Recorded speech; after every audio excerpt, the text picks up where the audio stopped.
बिस्मिल्लाहिर्रहमानिर्रहीम। आज तक के मुअज़्ज़ज़ नाज़रीन अस्सलामु अलैकुम। अब किस नंबर 342 मुलाहिज़ा फरमाएं। वो कोई सवाल और जवाब किए बगैर सर झुकाकर खामोशी से दूसरे कमरे में चली गई। मैंने अपने दिमाग को मखसूस हिदायत दी और आंखें बंद करके खुद को नींद के हवाले कर दिया, लेकिन चंद लम्हात के बाद ही सवालगी में रखना पड़ गया। जरगुल की पुकार ने मुझे गहरी नींद में पहुंचने का मौका नहीं दिया। मैंने आंखें खोलकर देखा, वो मेरे बेडरूम में बेड के नजदीक खड़ी थी। मैं एक झटके से उठकर बैठ गया और सवालिया नजर से उसकी तरफ देखते हुए बोला, क्या बात है जरगुल? बोलियां ज़दा अंदाज में बोली, मुझे डर लग रहा है। बेइख्तियार मुझे हंसी आ गई। कैसा डर? मैंने उसकी तरफ देखते हुए पूछा। तुम इतनी बुज़दिल या कमजोर लड़की तो नहीं हो? मुझे खुद हैरत हो रही है, वो निदामत अमेज लहजे में बोली। मैंने पूछा, क्या तुमने वो मशक कर ली? बहुत कोशिश की लेकिन दिल नहीं लगा, वो बताने लगी। फिर मैं सोने के लिए लेट गई मगर नींद भी नहीं आ रही। अजीब सी बेचैनी महसूस कर रही हूँ। वो इस वक्त इंतहाई संजीदा थी। मैंने ठहरे हुए लहजे में दरियाफ्त किया, तुम अपनी कैफियत के बारे में मुझे तफसील से बताओ। मैं पूरी तरह उसकी तरफ मुतवज्जो था। वो धीरे से बेड के किनारे पर टिक गई, फिर कहा, मुझे यूं महसूस हो रहा है जैसे इस फ्लैट में हमारे अलावा कोई और भी मौजूद हो। मैंने चौंक कर उसे देखा, ये कैसे मुमकिन है? मैंने अपने महसूसात से तुम्हें आगाह कर दिया है, वो मेरी आंखों में देखते हुए बोली। ये बात तो मैं भी जानती हूँ, हम दोनों के सिवा यहाँ कोई और मौजूद नहीं है। मैंने कहा, ये तुम्हारे महसूसात नहीं बल्कि वहम है। लगता है हिकमत यार का खौफ आसानी से तुम्हारा पीछा नहीं छोड़ेगा। खैर तुम मेरे साथ आओ, मैंने बेड से नीचे उतरते हुए कहा। वो उठकर खड़ी हो गई और मेरे साथ साथ चलने लगी। हम बेडरूम से निकलकर उसके बेडरूम में आ गए। मेरी मुतलाशी नजर एक एक शय का जायजा ले रही थी। मैंने जरगुल से कहा, तुम भी अच्छी तरह देख लो ताकि तुम्हारा वहम नुमा शक रफा हो सके। हमने जरगुल वाले बेडरूम का तफसीली मुआयना किया, फिर ड्राइंग रूम का तनकीदी जायजा लिया। उसके बाद किचन वॉशरूम में झांका गया। सबसे आखिर में मैंने दाखिली दरवाजे के लॉक और कुंडियां चेक की। फिर जरगुल की तरफ देखते हुए कहा, अब तो तुम्हारी तसल्ली हो गई होगी। उसे इस बात में सर हिलाया। मैं अपने वहम को समझ रही हूँ, तुम ठीक कहते हो। शायद मैंने चाचा हिकमत यार को ज्यादा ही ज़हन पर सवार कर लिया है, जो मुझे लाशऊरी तौर पर एक अनजाने से खौफ में मुब्तला कर रहा है। हम साथ साथ चलते हुए दोबारा बेडरूम में आ गए। मैंने जरगुल से कहा, ऐसा करो तुम मेरे बेड पर सो जाओ। अगर हम लोगों ने भरपूर नींद ना ली तो कल का दिन बड़ा कसरमंदी में गुजरेगा, जबकि ये दिन मेरी जिंदगी में बहुत अहमियत का हामिल है। वो मुतामलाना अंदाज में मुझे देखते हुए बोली, और तुम? मैं उसके दो लफ्ज़ी जुमले की तह तक पहुंच गया और कहा, जाहिर है मुझे भी इसी बेडरूम में सोना होगा, वरना तुम बार बार डरती रहोगी। और मैंने दानिशा जुमला अधूरा छोड़कर उसकी आंखों में झांका और ठहरे हुए लहजे में कहा, मैं इधर कारपेट पर सो जाऊंगा, तुम पूरे इत्मीनान के साथ इस बिस्तर पर सो सकती हो। उसके चेहरे पर तमानियत के आसार नमूदार हुए। मैंने लाइट को जलता छोड़ दिया और सड़क की जानिब खुलने वाली खिड़की के पास आ गया। शॉपिंग आर्केड के सामने मेरी हुंडा जूं की तूं खड़ी थी। मैंने वहीं खड़े खड़े 4-5 गहरी सांसें ली और फिर जरगुल की तरफ देखते हुए कहा, गुड नाइट, मैं तो अब सोऊंगा। फिर मैं कालीन की जानिब बढ़ गया। मुझे अच्छा नहीं लग रहा, वो धीरे से बोली। क्या अच्छा नहीं लग रहा? मैं बिस्तर पर आराम से सोऊं और मेरा मोहसन उधर जमीन पर पड़ा रहे, फिर क्या किया जाए? मैंने पूछा। वो बोली, तुम बिस्तर पर आ जाओ, मैं नीचे सो जाती हूँ। एक ही बात है, इससे क्या फर्क पड़ता है? बहुत फर्क पड़ेगा, वो गहरी संजीदगी से बोली। अगर तुम नीचे लेटे तो मैं एक लम्हे के लिए नहीं सो सकूंगी। शर्मिंदगी का एहसास मुझे शिद्दत से सताता रहेगा। मैंने कहा, इसका मतलब है मैं पहले तुम्हें गहरी नींद में पहुंचाऊं, उसके बाद ही खुद सोने के बारे में सोचूं। बात खत्म करते ही मैं कालीन से उठकर उसकी तरफ बढ़ा। वो खासी बिदकी हुई नजर आने लगी। पता नहीं उसने मेरे इकदाम का क्या मतलब निकाला था। मैंने उसे अपने वजूद में सिमटते देखा तो वदाहत जरूरी हो गई। मैंने बेड के नजदीक पहुंचकर तहमकाना अंदाज में कहा, बिस्तर पर चित लेट जाओ, आंखें बंद कर लो और अपनी तवज्जो मेरी आवाज पर मरकूज कर दो। उसकी जान में जान आई। ये गहरी सांस खारिज करते हुए उसने मोहतात लहजे में दरियाफ्त किया, क्या तुम मुझ पर कोई अमल वगैरह करना चाहते हो? हाँ, मैंने इस बात में सर हिलाया। इसे तनवीमी अमल कहते हैं। मैं मखसूस लबो लहजे में तुम्हें तरगीबात दूंगा। तुम पूरे नमाज से मेरे अल्फाज को अपने जहन में उतारोगी। अगर तुम्हारी तवज्जो मेरी आवाज पर मरकूज रही तो बहुत जल्द तुम नींद की गुदाज बाहों में सिमट जाओगी। क्या तुम इस अमल के लिए ज़हनी और जिस्मानी तौर पर तैयार हो? 1 मिनट, उसने सरसरी अंदाज में कहा। फिर चारों खाने चित होकर आंखें बंद कर ली। मैं 5 सेकंड तक उस खामोश तूफानी पैकर उसनो जमाल को तकता रहा। पश्तून दोशीज़ा में जवानी कूट कूट कर भरी हुई थी और उसके चेहरे की रोनाई को अनजाने खौफ की अमेजिश ने खासा सहमा दिया था, जिसे उसकी जाज़बियत में एक मासूमी दर आई थी। वो इस वक्त एक ऐसी डरी सहमी लड़की दिखाई देती थी जिसे किसी महफूज पनाहगाह की तलाश हो।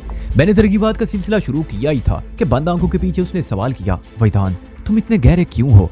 ये बात तुम पहले भी कई मरतबा कह चुकी हो। पहले मरतबे पर उसकी मुदाखलत मुझे पसंद ना आई, इसलिए मेरे लहजे में अच्छी खासी सख्ती थी।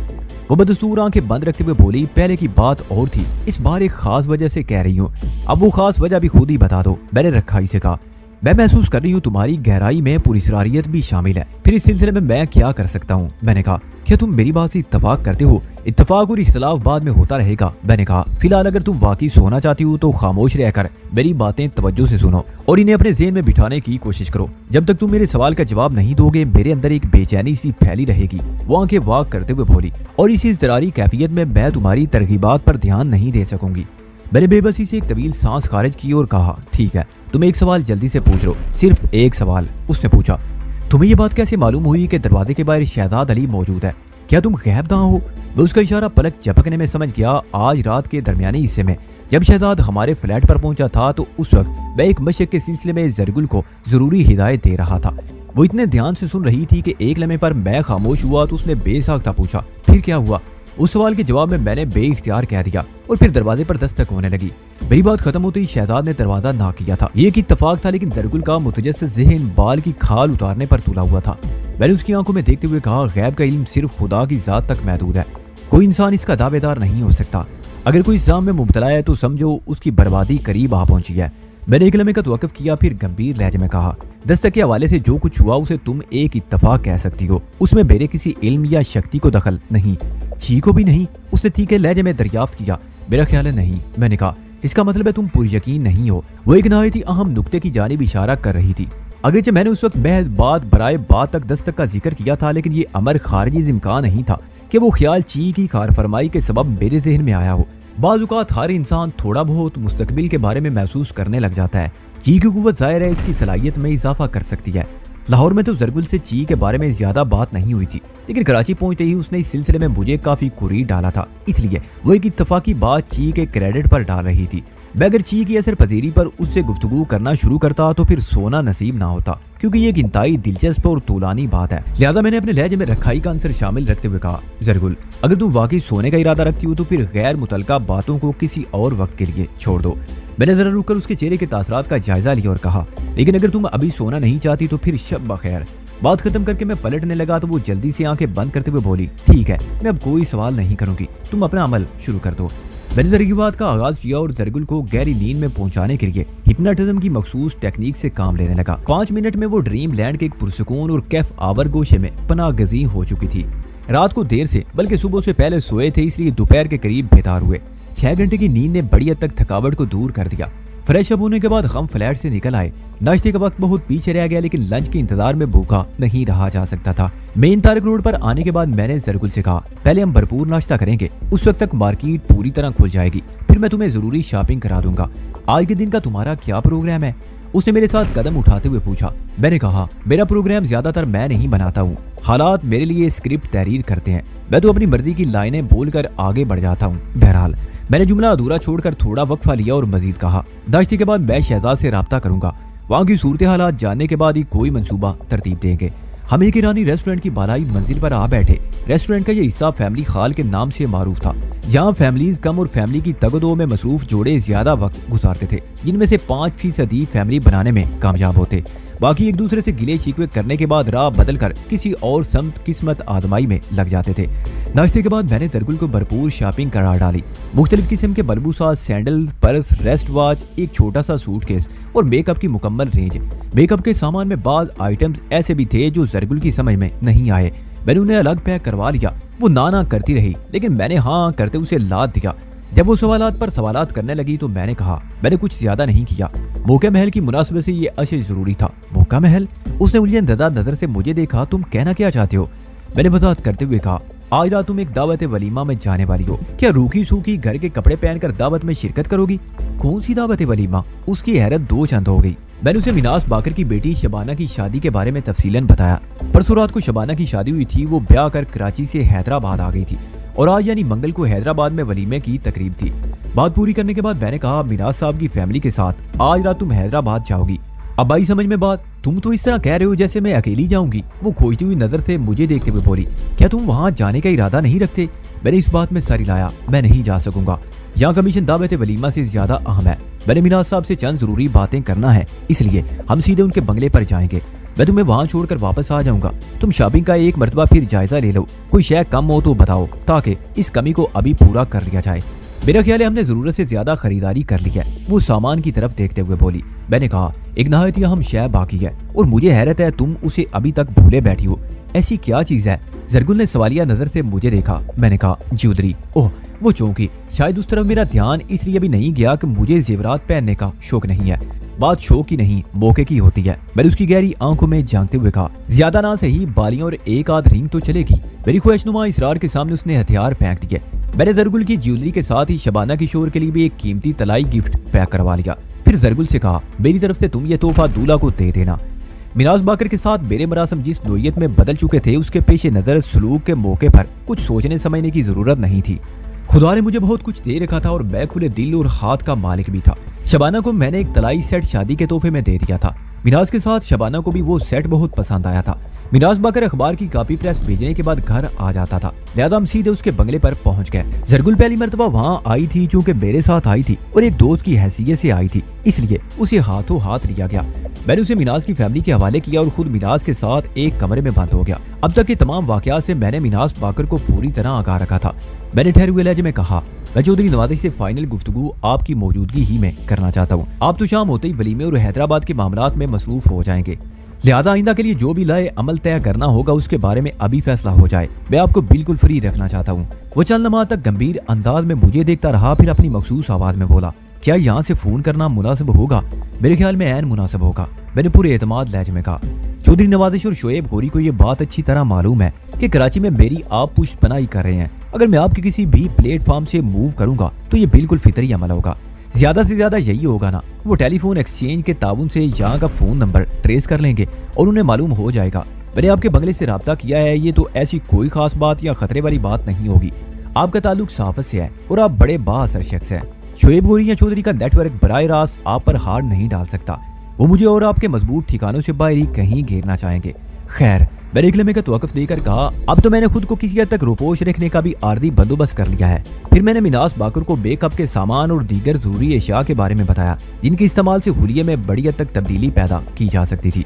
ये अच्छा आइडिया है, वो सराहने वाले अंदाज में बोला। इस सिलसिले में मैं तुम्हारी मजीद मदद कर सकता हूँ। वो गहरी सोच में बोला, एक बहुत ही माहिर मेकअप मैन से मेरे दोस्ताना मरासम है। टीवी के अक्सर स्टार्स का मेकअप वही करता है। शबाना को दुल्हन बनाने के लिए मैंने किसी ब्यूटी पार्लर में नहीं भेजा, बल्कि वो मेकअप मास्टर यहाँ घर पर आ गया था। तुम कहो तो मैं उसे बुलवा लेता हूँ, वो इनकार नहीं करेगा। क्योंकि उसका ताल्लुक शोबी से है, इसलिए इस हुलिये में तब्दीली का उसे ज्यादा तजर्बा होगा। आपकी बातों से लगता है वो माहिर मेकअप आपके भरोसे का आदमी है। मैंने पुरख्याल अंदाज में कहा। मेरे दिन में एक अछूता आइडिया आ रहा है। वाकई मेरा जहन बहुत तेज जा रहा था। मिनाज ने गहरी संजीदगी से कहा, इस पर मेरे भरोसे का अंदाजा तुम इस बात पर लगा सकते हो कि मैंने शबाना की तैयारी उसके हाथों से करवाई है। मैं उस पर मुकम्मल एतमाद करता हूँ। वो तुम्हारे हुलिये की तब्दीली के सिलसिले में कहीं जबान नहीं खोलेगा। जरा रुककर उसने पूछा, वैसे तुम्हारे जहन में कौन सा अछूता आइडिया आया है? मैंने नहायत ही मुख्तसर अल्फाज में उसे फैसल और सुहेल के बारे में बताया और कहा, मुझे उम्मीद है फैसल सुहेल को दोबारा पेशकश देगा। सुहेल हमारी हिदायत के मुताबिक अमल करेगा और मुझे यकीन है अब तक खासी पेशरफ्त हो चुकी होगी। मैं चंद लम्हात के लिए खामोश हुआ, फिर बात को जारी रखते हुए कहा, सुहेल का कद काठ और सेहत बड़ी हद तक मेरे करीब है। 19-20 का फर्क तो चल जाएगा। मैंने सुहेल की बोलचाल और नशिस्त व बर्खास्त को भी जहन में महफूज कर रखा है। मेरे ख्याल है थोड़ी सी प्रैक्टिस के बाद मैं सुहेल की हैसियत से एक्ट करने लगूंगा। अब देखना यह है कि आपका मेकअप मास्टर कितनी महारत से मेरे चेहरे को सुहेल के चेहरे से मैच करता है। मैं तुम्हारे मंसूबे को बड़ी हद तक समझ रहा हूँ, बिनास ने गंभीर आवाज में कहा। तुम सुहेल की जगह लेकर एक खूबसूरत खेल खेलना चाहते हो। मुझे उम्मीद है मेकअप मैन बड़ी आसानी से ये काम कर देगा।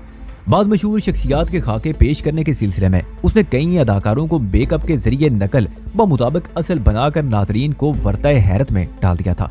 बस तो फिर आप फौरन काम के उस बंदे को यहाँ बुलवा लें। मैंने कहा, उसके साथ ही शहजाद से भी मेरी बात करवा दें ताकि सुहेल को यहाँ बुलवाया जाए। मैं अगर सुहेल बनकर फैसल के करीब पहुंच जाऊं तो दुश्मनों की नजर में आए बगैर मैं अपने मिशन में ज्यादा आजादी से हिस्सा ले सकता हूँ। सुहेल यहाँ आएगा, फिर मैं सुहेल की जगह यहाँ से चला जाऊंगा और बस। मिनाज बाकर ने इस आइडिया को सराहा और अगले ही लम्हे मैं शहजाद से बात कर रहा था।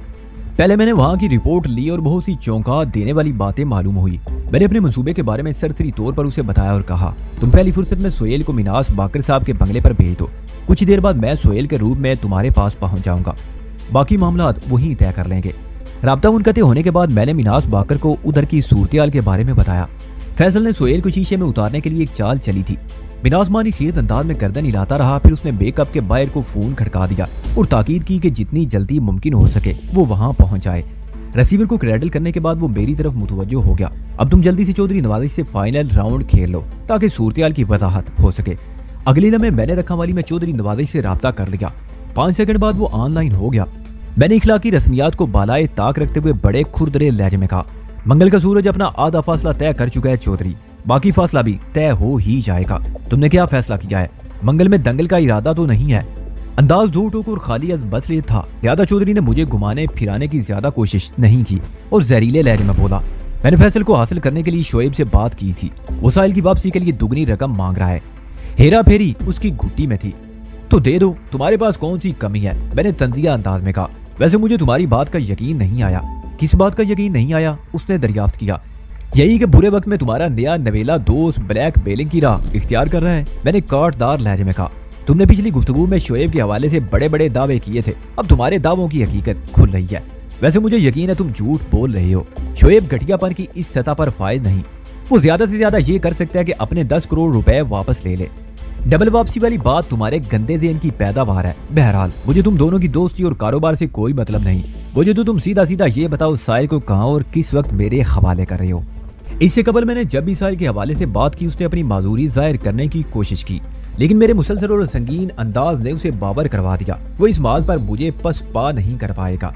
घुटने उसी को टेकना होंगे। फैसल की सलामती वापसी के लिए साहिल को मेरे हवाले करना होगा, चाहे शोएब एक पैसा लिए बगैर वापस कर दे या 10 करोड़ के बदले 10 अरब मांग ले। चौधरी को हर हाल में शोएब खोरी से साहिल को वापस लेना होगा।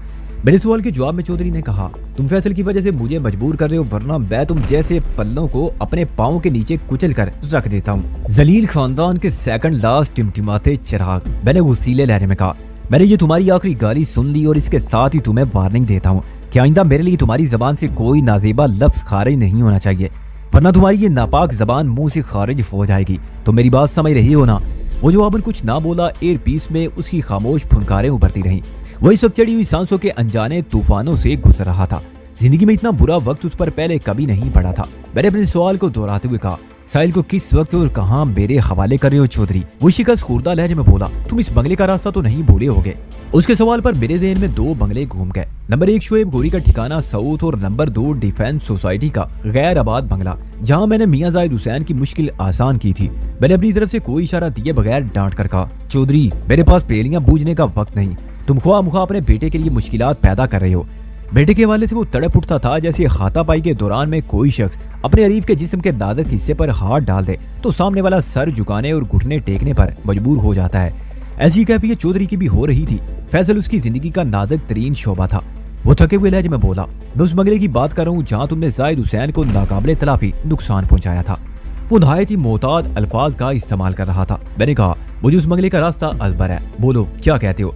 तुम फैसल को लेकर वहाँ आ जाओ। उसने कहा, मेरे आदमी साहिल को वहाँ पहुँचा देंगे। तबादले का मरहला बाखैरो खूबी अंजाम पा जाएगा, क्या कहते हो? चौधरी, मैंने उसे तहकीर अमेज अंदाज में मुखातिब किया। मैंने तो तुम्हारी बहादुरी के बहुत से किस्से सुन रखे हैं, लेकिन तजरीबे ने बावर कराया है कि वो किस्से कहानियां खूबसूरत धोखा है। तुम इंतहाई बुज़दिल और डरपोक इंसान हो। तुम मर्दों की तरह खुल खुला कर नहीं बल्कि मसूरात की तरह पर्दे में रहकर मामलाते जिंदगी निपटाते हो। पर्देदारी बीवियों की तरह बंगलों के अंदर आने जाने का चक्कर ना चलाओ। मैं तुम्हारे किसी ट्रेप में आने वाला नहीं हूँ। चौधरी के लहजे में मैंने किसी साजिश की बू सूंघ ली थी। वो एक गैर आबाद बंगले के अंदर बुलाकर कोई भी मुनाफकाना चाल चल सकता था। मैंने उसके एक नहायत ही अहम बोरे को उस बंगले में मौत के घाट उतारा था। वो मेरे लिए वहाँ एक शानदार मदफन तैयार कर सकता था। उसने झुंझलाहट अमेज अंदाज में कहा, फिर तुम ही बता दो बंदों का तबादला कहाँ करना है? किसी पुरफदा और अवामी जगह पर। मैंने एक तवील सांस खारिज करते हुए कहा। फिर उससे पूछा, तुमने निसार शहीद पार्क में एक कछुए का सर देखा है? मैंने ये पार्क देखा हुआ है और ना ही तुम्हारे बयान करदा कछुए का सर। वो उकताहट भरे लहजे में बोला, तुम मुझे क्या बताने की कोशिश कर रहे हो? मैंने वजाहत करते हुए कहा, तुमने डिफेंस सोसाइटी वाले जिस बंगले का जिक्र किया है उससे थोड़े ही फासले पर निसार शहीद पार्क है। सरसब्ज़ शादाब उस खूबसूरत पार्क में शाम के वक्त अच्छी खासी चहल पहल होती है। ये एक सेहत अफजा पब्लिक प्लेस है। उस पार्क के वस्त में कदरे बुलंदी पर किसी बड़े दरख्त के तने को इस तरह तराश खराश कर जमीन में गाड़ा गया है जैसे कोई किंग साइज चोबी कछुआ जमीन से गर्दन और सर बाहर निकाले इंसानों पर खंस रहा हो। कछुए का मुंह खुला हुआ और दहाने के अंदर उसके दांत बासानी गिने जा सकते हैं। बाद लोग उसे कछुए की बजाय डायनोसॉर से ताबीर करते हैं। बहरहाल इससे कोई फर्क नहीं पड़ता। तुम ये तफसील मुझे क्यों बता रहे हो? वो ज़्यादा अंदाज में बोला। मैंने कहा इसलिए कि फैसल और साहिल के तबादले के लिए मैंने उस मुकाम का इंतखाब किया है। ओह, उसने एक तकान ज़्यादा सांस खारिज की। ठीक है, मैं अपने आदमी को उस पार के बारे में बता दूंगा, लेकिन एक बात जहन में रखना। वो फुनकारा, फिर एक लम्हे के तवक्कुफ से इजाफा करते हुए धमकी अमेज लहजे में बोला, अगर तुम्हारे ज़हन में कोई उल्टी सीधी मंसूबा बंदी तरतीब पा रही हो तो उसे फौरन झटक दो। अगर मुझे तुम्हारी तरफ से जरा भी शक हो गया तो फिर साहिल को तुम जिंदा नहीं देख सकोगे। मैंने मजबूत लहजे में कहा, तुम सबको अपनी तरह साजिशी फाउल प्लेयर ना समझो। मैं जबान का धनी हूँ, जो कह रहा हूँ वो करके भी दिखाऊंगा, इसलिए ऐसी फजूल धमकियों में अपनी तवानाई जाया ना करो। बताओ साहिल को कितने बजे पार्क में पहुंचाओगे? मेरे ख्याल में 9 बजे का वक्त ठीक रहेगा, वो मकारी से बोला। मैंने सख्त लहजे में कहा, 7:01 भी नहीं। मेरे अंदाज में ऐसी कतियत थी कि मौजू रखा वाली में वो बुरी तरह तिलमिला कर रह गया होगा। उसने वसीले लहजे में कहा, तुम में जरा सी भी कारोबारी सूझबूझ और मसलत नहीं। 7 और 9 में आखिर फर्क ही क्या है? ये तुमने बिल्कुल ठीक कहा कि मुझ में कारोबारी सूझबूझ नहीं है, मैंने जहरीले लहजे में कहा, और वो इसलिए कि मैं तुमसे कोई बिजनेस डील नहीं कर रहा जिसमें मुझे अपने फायदे नुकसान की खातिर तुम्हारी मर्जी और ख्वाहिश का ख्याल रखना हो। साहिल की वापसी मेरा मुतालबा है और ये मुतालबा तुम्हें हर सूरत में पूरा करना है, बशर्ते कि तुम्हें अपने बेटे की जिंदगी अजीज हो।